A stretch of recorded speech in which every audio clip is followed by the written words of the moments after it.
What happens when gym bullies pick on the quiet, exhausted guy in the corner? They thought they were humiliating a soft, out-of-shape single dad, but they didn't know the man they pushed to the edge had spent 10 years in the most elite brotherhood on earth. This is his payback. Nathaniel Reed was a ghost in his own life, and he preferred it that way.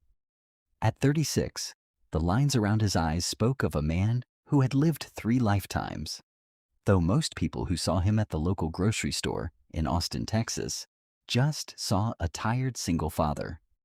He wore faded gray sweatpants, oversized hoodies, and a battered baseball cap pulled low over his brow.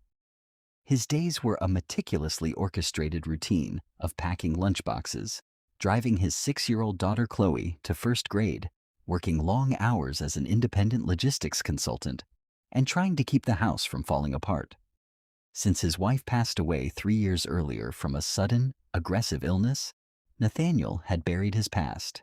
He boxed up his medals, folded his uniforms with razor-sharp creases, and locked them in a steel trunk in the attic.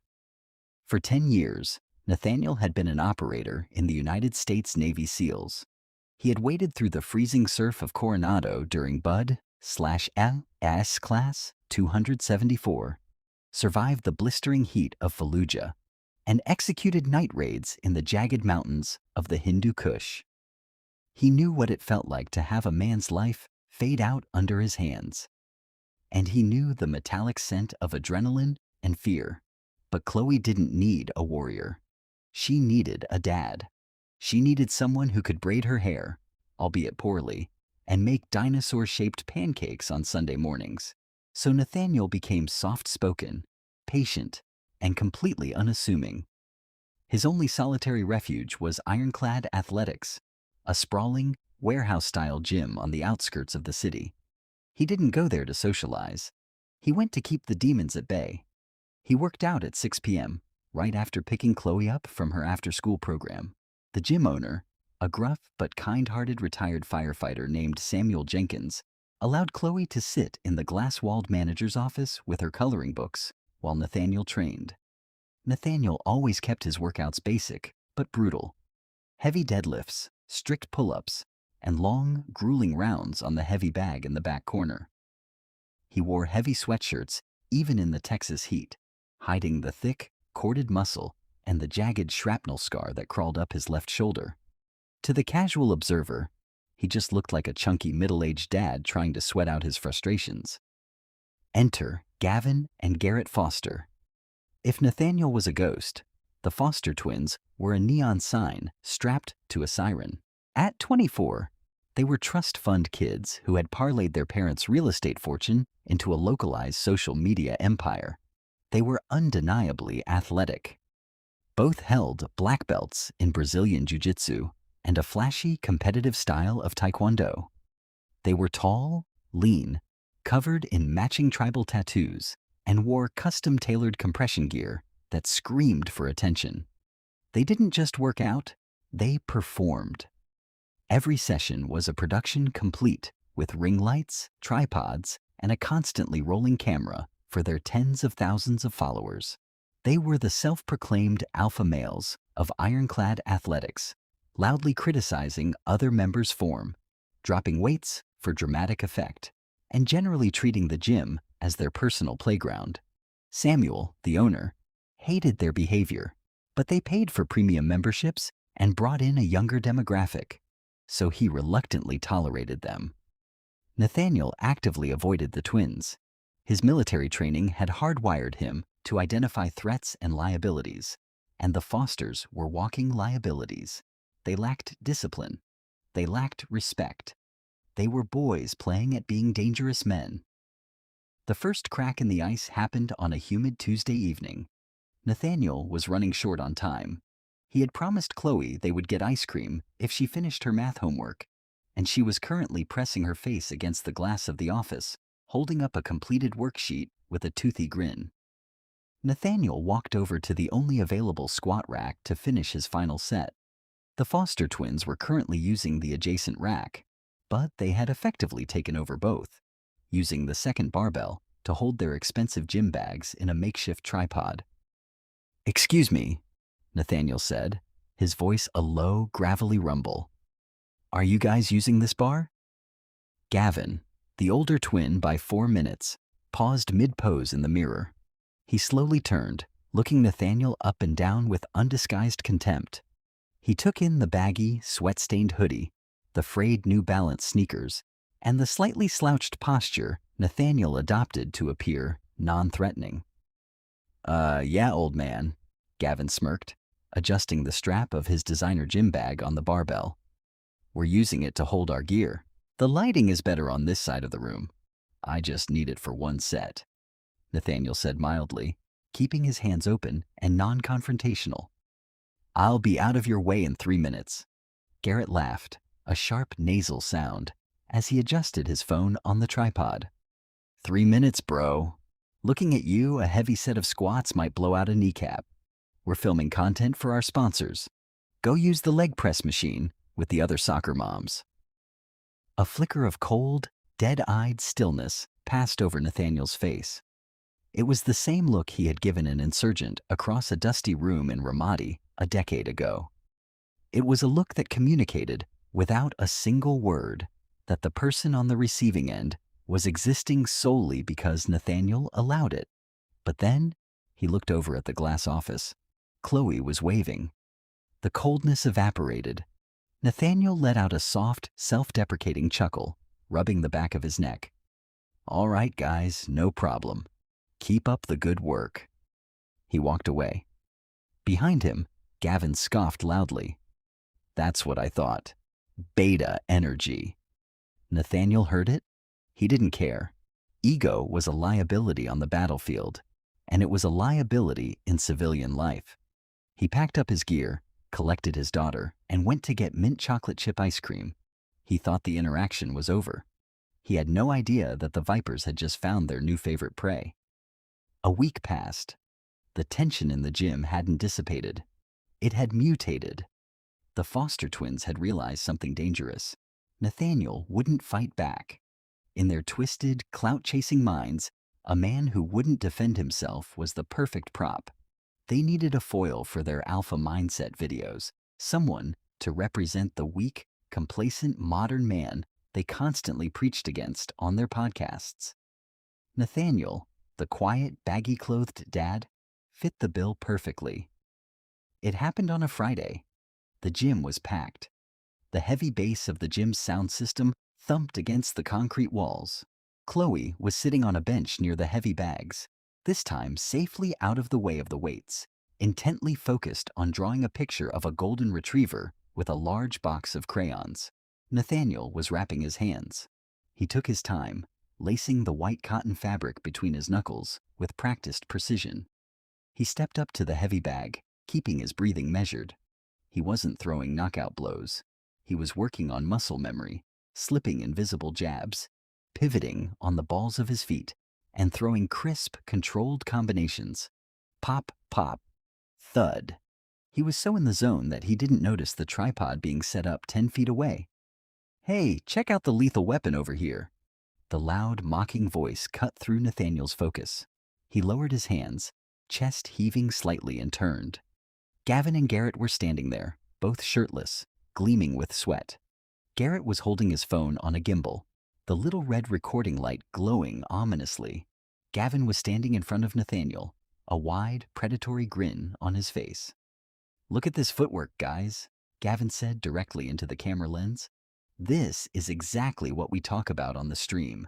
The delusion of the modern male thinks he's Rocky Balboa because he can slap a leather bag, but put him in a real confrontation and he'd fold like a lawn chair. The gym around them began to quiet down. People stopped to their sets, dumbbells hovering in midair. The atmosphere grew thick, heavy with the uncomfortable electric charge of impending conflict.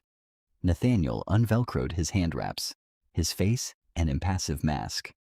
Turn the camera off, Gavin. Oh, did I hurt your feelings, Dad? Gavin mocked, taking a step closer. He was in Nathaniel's personal space now, towering over him by 2 inches. I'm just trying to educate my audience. Show them the difference between a real martial artist and a guy who watches UFC on his couch. I'm not bothering you. Nathaniel said, his voice dropping an octave. The gravel in it was sharper now. Leave me alone. Garrett circled to the side, getting a better angle. Why don't you prove it? Step on the mats with us. Just light sparring. Let's see what those chubby hands can do against a black belt. Nathaniel glanced past Gavin's shoulder. He saw Chloe looking up from her drawing, her big brown eyes wide with confusion and a hint of fear. She didn't understand why these loud men were being mean to her daddy. The operator inside Nathaniel screamed to be let off the leash. The tactical calculus ran through his mind in a microsecond. Gavin's stance is too wide, heavy on the lead foot. A swift calf kick would snap his tibia. Garrett is holding a camera, one hand occupied, chin exposed. A palm strike to the jaw drops him before he can drop the phone. It would take less than 4 seconds to neutralize both of them permanently. But Chloe was watching. If he snapped these boys in half, his daughter would see him as a monster. The police would get involved. His quiet, stable life would burn to the ground. True strength wasn't just knowing how to destroy. It was knowing when to holster the weapon. I don't fight, Nathaniel said flatly. He grabbed his gym bag and slung it over his shoulder. He walked past Gavin, intending to get Chloe and leave. Gavin wasn't satisfied. The content wasn't viral enough. As Nathaniel passed, Gavin deliberately stuck his foot out and shoved his shoulder hard into Nathaniel's chest. Nathaniel stumbled, catching himself before he fell. But the momentum caused his gym bag to swing, knocking into Chloe's bench. The box of crayons crashed it to the floor, scattering into 100 broken pieces of colored wax. Chloe let out a small gasp, shrinking back against the wall, her bottom lip trembling. Silence fell over ironclad athletics. The music suddenly seemed entirely too loud. Even some of the Fosters' usual sycophants looked away, uncomfortable with the blatant bullying of a father in front of his child. Nathaniel stood frozen. He looked at the broken crayons on the rubber matting. He looked at his daughter's frightened face. Then he looked at Gavin. For one terrifying second, the disguise slipped. The slouch vanished. Nathaniel stood up straight, his chest expanding, his shoulders rolling back. The dead, obsidian emptiness in his eyes was so profound, so utterly devoid of humanity, that Gavin actually took a reflexive step backward, a sudden primal chill shooting down his spine. But Nathaniel inhaled slowly. He broke eye contact, knelt down on the rubber mat, and began picking up the broken crayons one by one. Garrett, recovering his bravado, zoomed the camera in on Nathaniel on his knees. That's right, Garrett sneered. Pick up your toys and go home. Keep out of the way of the big dogs. Nathaniel didn't say a word. He placed the broken crayons in Chloe's little hands, picked her up in his arms, and walked out of the gym. As the glass doors slid shut behind them, he heard the twins laughing, high-fiving each other over their epic viral clip. Nathaniel strapped Chloe into her car seat, his hands trembling slightly, not from fear, but from the massive tectonic effort it took to contain the violence inside him. Daddy, Chloe asked softly from the back seat as he started the engine. Why were those men so mad? Nathaniel gripped the steering wheel until his knuckles turned bone white. They aren't mad, sweetie.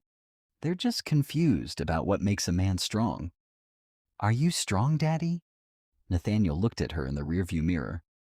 I'm strong enough to know when to wait. The internet is a ruthless amplifier of human cruelty. By Monday morning, the video titled "Fake Tough Guy Dad Bows Down to Real Black Belts" had amassed over 200,000 views on TikTok and Instagram. It had been shared on local Austin community pages. The twins had heavily edited the footage, cutting out the part where they knocked over Chloe's crayons, framing the narrative entirely around Nathaniel being a coward who backed down from a polite sparring challenge. Nathaniel didn't have social media, but he didn't need to know what was happening. When he dropped Chloe off at school, some of the other parents wouldn't meet his eye.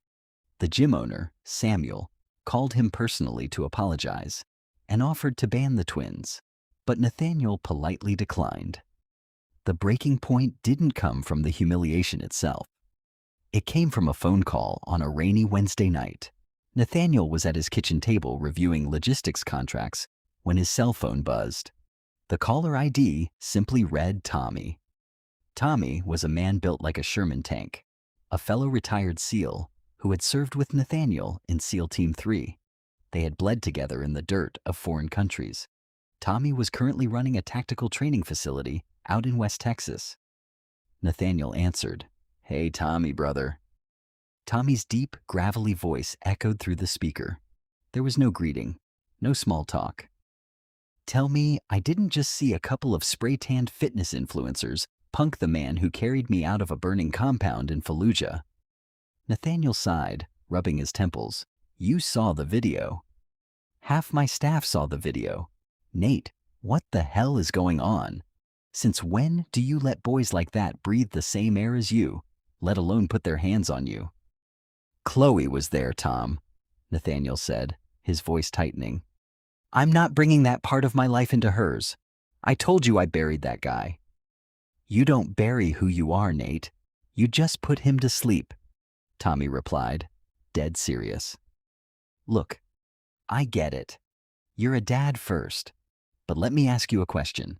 What lesson did Chloe learn that day? That it's okay to let bullies walk all over you? That bad men get to do bad things and just walk away laughing?" The words hit Nathaniel like a physical blow.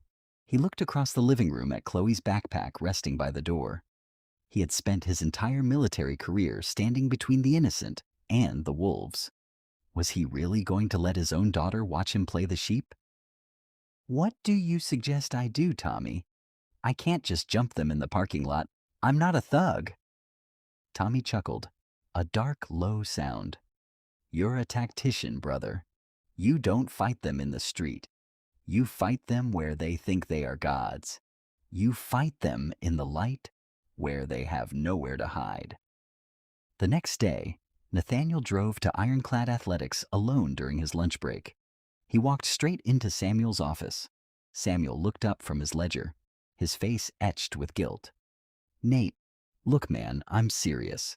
I'm pulling their memberships." "Don't," Nathaniel interrupted, his voice devoid of its usual softness. "I saw the flyer on the bulletin board in the lobby. You're hosting an open charity sparring tournament next month to raise money for the Children's Hospital." Samuel blinked, caught off guard. "Yeah, it's a localized amateur thing. Kickboxing and submission grappling rules. The Fosters practically demanded I set it up so they could showcase their skills to their followers." "Why not put my name on the bracket?" Nathaniel said smoothly. Samuel leaned back, his eyes widening. "Nate, I know those boys are arrogant pricks, but they're technically dangerous. They've been training in high-level dojos since they were kids. I don't want to see you get seriously hurt just to prove a point." "Samuel," Nathaniel said, leaning over the desk. The friendly, tired dad was gone. The man looking at Samuel had eyes like chips of flint. "Just put my name on the bracket." When the finalized bracket was posted on the gym's digital bulletin board 3 days later, the gym erupted into whispers. Gavin and Garrett were stretching on the mats when one of their followers ran over, pointing at the screen. Gavin stood up and walked over to the board. He read the matchups. In the heavyweight submission grappling division, his name was placed in the first round against Nathaniel Reed. Garrett burst out laughing, clapping his hands together. "No way!" The dad actually signed up. He must want to get humiliated on a live stream. Gavin smiled, a cruel, razor-thin expression. "This is perfect. We're going to make an example out of him. I'm not just going to submit him. I'm going to make him beg on camera. I'll drag it out for the full 5 minutes before I snap his arm." They didn't know that 3 miles away, in a grim, unair-conditioned warehouse gym owned by a retired MMA fighter, Nathaniel Reed was peeling away the layers of the soft civilian he had pretended to be. He stripped off the baggy sweats, wearing only combat shorts. In the dim light of the warehouse, the sheer density of his physique was terrifying. His back was a map of corded muscle and jagged scars. His shoulders were broad and thick from years of carrying heavy rucksacks and injured men. He didn't hit the bags with the rhythmic, bouncy flow of a sport fighter. He struck with the concussive, bone-breaking intent of a man trained to kill in close quarters. Every elbow strike, every knee, every hip throw was executed with terrifying efficiency. There was no wasted movement. There was no ego. He was oiling the machine. For 4 weeks, Nathaniel woke up at 4 a.m. He ran 5 miles with a 40-pound vest. He practiced limb destruction techniques, choke holds that cut off blood supply in seconds, and joint locks designed not to score points, but to permanently disable an enemy combatant. He was adapting his lethal military combatives into the confines of the tournament rules.